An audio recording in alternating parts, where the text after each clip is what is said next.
안녕하세요. 고승현 선생입니다. 이 시간에는 여러분들하고 비문학을 잘하는 방법에 대해서 조금 말씀을 나누고자 해.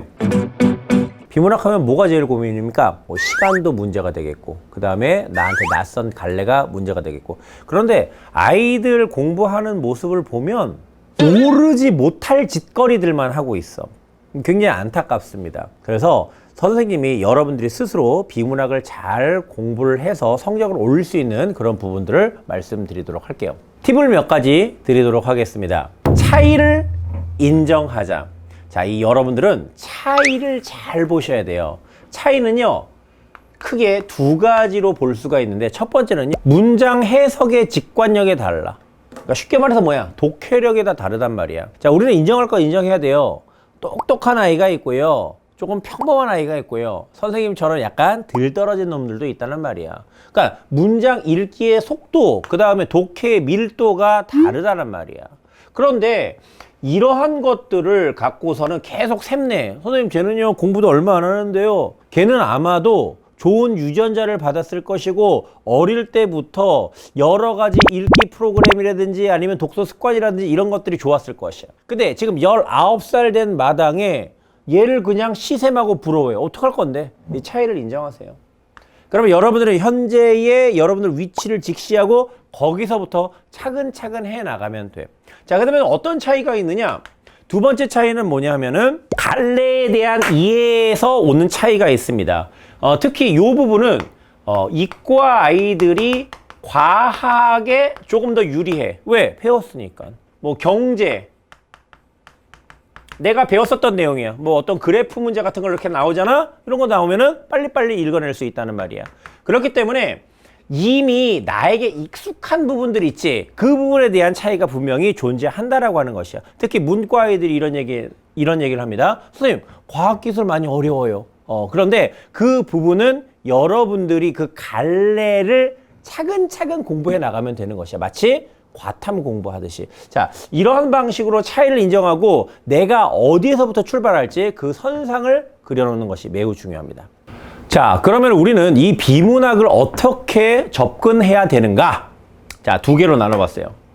실전적 풀기, 그 다음에 분석 공부. 비문학에 접근할 때는 두 채널로 나눠줘야 돼. 따로따로야 이게 공부가. 근데 한 방으로 가려고 하면 안 돼. 얘는 언제야? 실전적 풀기는 여러분 시험 볼 때, 또는 집에서 실전적으로 문제를 풀면서 공부할 때. 처음에는 이렇게 가야 돼요. 시간을 재고 풀어야 됩니다. 선생님, 몇 분 동안에 풀까요? 그딴 소리 하지 마. 그냥 시간만 재. 최대한 빨리 풀도록 노력해서 항상 지문 위에는요, 여러분들이 걸린 시간을 항상 적어주도록 합니다. 두 번째, 밑줄을 치면서 정리를 해줘야 돼요. 선생님이 아이들한테 항상 이야기하는 것이 정리야. 정리해 주셔야 됩니다. 이해가 되면 좋지요. 하지만 여러분들 글 읽다 보면 다 이해가 됩니까? 근데 그러한 부분까지 이해를 하려고 들기 때문에 여러분들이 항상 시험에서 엎어지는 것이야. 아예 포기해. 나는 그냥 정리만 하면 된다. 정리만 해도 여러분들 문제를 풀 수 있다라고 하는 믿음을 갖고 계셔야 됩니다. 분석 공부야. 야, 공부가 어떻게 이해가 안 되고 그냥 넘어가냐? 그러면 시간을 재고 문제를 풀었으면은 그 다음에는 여러분들 뭐 하셔야 되냐? 여러분들 반드시 이 지문은 나의 공부에 매우 중요한 것이야 라고 한다면 그 지문을 시간을 무한대로 놓고 꼭 분석해 주시기 바랍니다. 자, 덜 떨어진 아이들 같은 경우에는 틀린 것만 확인해요. 그리고 해답지 보면서 이게 왜 답이고 왜 아닌지 그것만 보고 껐덕껐덕 그냥 넘어갑니다. 지문에 대한 이해 1도 없어요. 그리고 그냥 넘어가. 그러니까는 맨날 그 자리에서 맴맴맴맴 도는 거야. 공부를 공부답게 해야지. 그래야 여러분들 성적이 올라갈 거 아닙니까? 이해가 될 때까지 반복해서 읽고 분석할 것. 그러니까 이러한 짓거리를 문제 풀 때 하려고 하고, 문제를 풀고 나서는 그냥 해답지 보면 정리만 하면서 그냥 넘어간단 말이야. 그러니까 공부를 거꾸로 하고 있어. 그래서 성적이 올라가냐. 실전적으로 문제를 풀 때는 빠른 시간 안에 그냥 정리만 하고 후두둑 하고 선택지를 보는 그런 습관을 항상 기르시기 바라고요. 그 공부가 끝나고 나면은 여러분들 욕심을 버리세요. 5지문 풀었어? 한 3, 4지문은 버려. 나에게 공부가 반드시 필요하다라고, 나에게 공부가 반드시 될 것이다 하는 그런 지문만 선택을 해서 여러분들이 끝까지 끝까지 그 지문을 분석해 줍니다. 그러하면은 여러분 그것이 경제가 되었든 법이 되었든 철학이 되었든 기술이 되었든 과학이 되었든 예술이 되었든 그 갈래에 대한 이해도가 높아집니다. 그래서 뭘 어쩔 건데 라고 물어보신다면은 선생님이 이번에 아주 짧게 3강짜리 경제 하나 둘 세 개, 과학 하나 둘 세 개, 그 다음에 기술 하나 둘 세 개, 요렇게 지문과 문제의 구성을 비문학 수업에 담아냈어. 경제 3개, 과학 3개, 기술 3개야.